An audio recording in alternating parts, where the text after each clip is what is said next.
तुम्हें पता है Indore cleanest city of India है। यहाँ सरकार ने सख्त मना किया है कि तुम चिप्स खा के रोड पे पैकेट नहीं फेंक सकते। तो लोगों ने पैकेट खा के रोड पे चिप्स फेंकना चालू कर दिया। और इंदौर क्लीनेस्ट ये पता किसने लगाया है? क्योंकि ऐसे तो किसी के दिमाग में नहीं आ सकता कि इंदौर में कूड़ा कितना होगा। तो अगर अभी तक तुम्हें समझ नहीं आया तो मैं इंदौर से हूँ। हाँ, ऐसे फालतू में तो किसी को शौक होगा नहीं कि चलो यार इंदौर की बेइज्जती करते हैं। और सिर्फ इंदौर की करेंगे। मन्नू, इस बार अहमदाबाद को बीच में मत लाना। इंदौर में कोई कुछ करता ही नहीं कि भाई गंदा हो जाएगा। वहाँ पे सब लोग सुबह उठ के ताला लगा देते हैं और दूसरी सिटीज चले जाते हैं कचरा करना। तुम अभी जाके देखोगे इंदौर पे ताला लगा हुआ रहेगा। यहाँ तुम किसी का गला काट दो कोई दिक्कत नहीं, लेकिन काटने के बाद उसे गीले कचरे और सूखे कचरे में ध्यान से डालना।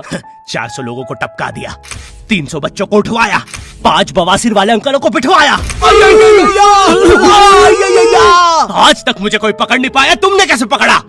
वो आपने ये गीला कचरा सूखे रहने दीजिए, मैं देख लूंगा। तो मैं इंदौर के एक पास वाले गांव खिड़किया में रहता हूँ। खिड़किया इतना छोटा गांव है, वहाँ एक वाईफाई नेटवर्क में पूरा गांव कवर हो जाता है। इनफैक्ट खिड़किया नाम भी उस वाईफाई नेटवर्क का ही था। तो गांव वालों ने सोचा यही रख लेते हैं। तो अभी खुद का चला लॉ हो गया मेरे गांव का नाम। किसी ने वो वाईफाई हैक कर लिया है। इतना छोटा गाँव है, तुम नॉर्मली भी चलोगे तो ऐसा लगेगा कि 80 की स्पीड पे जा रहे हो। चीजें इतनी तेज साइड से निकलती है। भाई यहाँ इंसानों के लिए स्पीड ब्रेकर्स लगे और भगते समय तो हेलमेट पहनना पड़ता है। मेरे गाँव में लौंडे लड़के बोलते अपनी लोकेशन भेज, फिर उन्हें पता चलता है वो ऑलरेडी लोकेशन पर ही है। यहाँ जितने लोग हैं उससे ज्यादा तो दिल्ली में लड़कियों के मेल बेस्ट फ्रेंड्स होते हैं। इतना खाली गांव है, लोग अपनी ही गुंजी हुई आवाज से बात कर रहे होते हैं। भाई मेरा गांव मैन वर्सेस वाइल्ड के एक एपिसोड तक में है। दोस्तों, मुझे नहीं पता मैं ये कहाँ आके फंस चुका हूँ। मुझे तो ये भी नहीं लगता कि मैं यहाँ से जिंदा वापस जा पाऊंगा। यहाँ तो अपना मूत भी चैन से नहीं पीने देते लोग, वो भी आकर छीन लेते हैं। मेरे गाँव में हर जगह बेटी पढ़ाओ बेटी बचाओ लिखा है, जो की बेटियों से लिखवाया उनके स्कूल छुड़वा के। इतने अंगूठा छाप लोग पढ़ लिखने के बाद भी पेन से अंगूठा बनाते हैं। हाँ, पेन से फिंगरप्रिंट बनाने की कोशिश करते हैं। इनके सामने लड़की भी घोड़ी बनेगी तो उसे भी चराने ले जाएंगे। इतने गवार मेट्रो की पटरी पे हक देते हैं। भाई मेरे गांव में जब अंग्रेज थे तब गुलामी भी वही करते थे, क्योंकि तुम ये गांव वालों से कुछ नहीं करवा सकते। यहाँ 3-3 दिन तक बिजली नहीं आती है, लेकिन फिर भी कोई खंबे से चिपक के मर जाता है। एक 10th क्लास की कोचिंग थी और भाई ये कोचिंग पूरी प्रॉपर थी। वो तुम्हारे मोहल्ले की ट्यूशन जैसी नहीं, जहाँ वो बालों में टावल बांधकर निक्कर स्लीपर में एक दीदी तुम्हें पढ़ाती थी। वो दीदी के घर पे इतने सारे बच्चे आते थे पढ़ने, दीदी को पता ही नहीं कौन क्या है। दीदी छोड़ो, बच्चों को नहीं पता टीचर कौन है। एक बच्चा पढ़ाई में अच्छा है, सब लोग उसको ही टीचर समझ रहे हैं। वो बच्चे ने अपनी अलग कोचिंग खोल रखी है बीच में। वो नए नए टीचर्स लेके आ रहा है। स्टूडेंट्स, ये है मिस्टर अब्राहम जी, अब से आपको केमिस्ट्री यही पढ़ाएंगे। वो दीदी के घर में दीदी से ज्यादा सक्सेसफुल हो गया है। दीदी अभी भी एक कमरे में है, उसने दूसरे कमरे में बिल्डिंग बना दी है। इतने छोटे छोटे बच्चे कोचिंग जाते हैं आजकल, और वो बेचारे आज और कल ही जा पाते हैं, क्योंकि परसों तो उन्हें कोई ओमनी वैन में पकड़ के ले जाता है। इतना कंपटीशन आ गया है, बच्चे 6वीं 7वीं छोड़ के यूपीएससी प्रिपरेशन कर रहे हैं और वो फिर भी फेल हो जा रहे हैं। हाँ, क्योंकि यूपीएससी वाले उधर 6वीं 7वीं के क्वेश्चन पूछ रहे हैं। एक क्वेश्चन था यूपीएससी का कि तुम कितनी बार 100 में से 10 माइनस कर सकते हो, और आंसर है एक बार, क्योंकि फिर तुम 90 में से 10 माइनस कर रहे हो। ये एग्जाम से आईपीएस पुलिस ऑफिसर बनते हैं। अब समझ में आ रहा है देश में इतना क्राइम क्यों है। आधा क्राइम तो आईपीएस वाले ही कर रहे हैं एग्जाम वालों को मार के, कि सालों 17-17 घंटे पढ़ा के ये पूछ रहे हो। तो मेरे गांव में जो कोचिंग थी, भाई उसका सर 10th पढ़ा के सन की हो गया था, क्योंकि भाई उसकी जिंदगी 10th की लूप में फंसी हुई है। उसकी 10th खत्म होते ही फिर चालू हो जाती है। बच्चों के मम्मी पापा उन्हें 10th के बाद कंप्यूटर गिफ्ट करते हैं। सर के पास 70 कंप्यूटर हो गए हैं। हाँ, उनके मम्मी पापा आज तक गिफ्ट कर रहे हैं, और वो भी उस जमाने का विंडोज एक्सपी। सर बेचारा सारे कंप्यूटर जोड़ के GTA 5 खेलता है।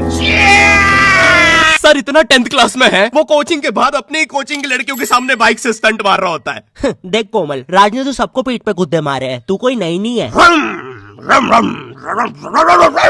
शबाक, पीठ पे कुत्ते मारने वाला राज।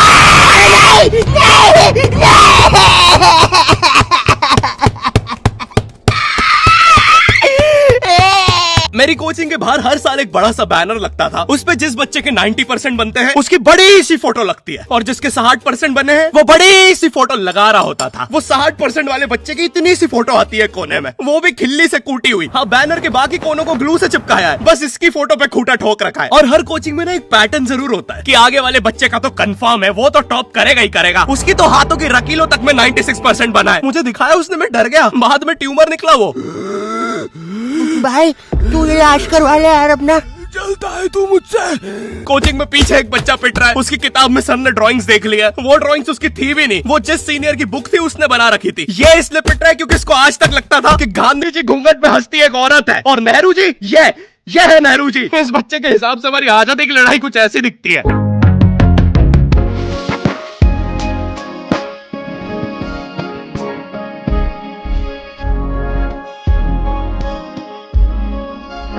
फिर आते हैं हमारे बोर्ड एग्जाम्स। बोर्ड एग्जाम्स मिलते हैं हमें डिफरेंट सेंटर। प्राइवेट स्कूल के बच्चे जाते हैं गवर्नमेंट स्कूल में और गवर्नमेंट स्कूल के बच्चे जाते हैं प्राइवेट स्कूल में। और भाई बहुत डिफरेंस होता है इन दोनों स्कूल में। प्राइवेट स्कूल के बच्चे बोलते हैं हमारे स्कूल के नीचे कब्रिस्तान है। गवर्नमेंट स्कूल के बच्चे बोलते हैं कब्रिस्तान के नीचे हमारी स्कूल है। गवर्नमेंट स्कूल की बेंचेस हमेशा हिलती रहती है। वहाँ के बच्चों की बुंड का बैलेंस ही वही हो चुका है। उनको तुम नॉर्मल बेंच पे बिठाओ वो उस पे भी हिलता रहता है। और भाई यहाँ की टॉयलेट ये बस टॉयलेट के लिए यूज नहीं होता है। अरे तुझे श्रेया का नंबर याद है क्या? चल मेरे साथ। कहाँ? अरे बाबा यहाँ तुझे किसी भी लड़की का नंबर मिल जाएगा। श्रेया अग्रवाल, श्रेया बंसल, श्रेया शर्मा, श्रेया राजा ने मिल गया। अरे लेकिन ये तो बंद है। अरे तो टेंशन की क्या बात है, इधर आइए ना, इधर बाकी नंबर भी है, चेक करिए। श्रेया जियो, श्रेया एयरटेल, श्रेया आइडिया। हेलो श्रेया। हाँ बोल।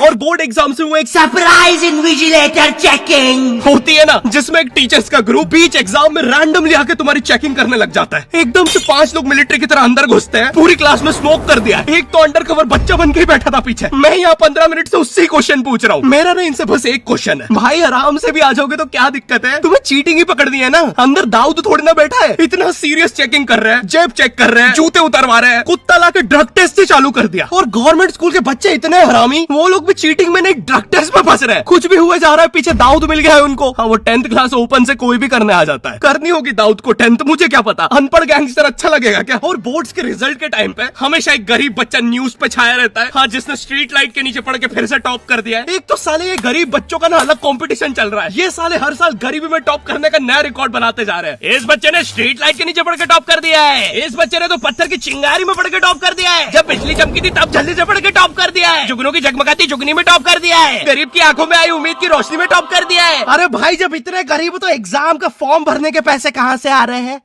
अब इसकी जो जल रही है उसमें भी पढ़ के टॉप कर दिया है। यो आई होप तुम्हें वीडियो पसंद आई होगी।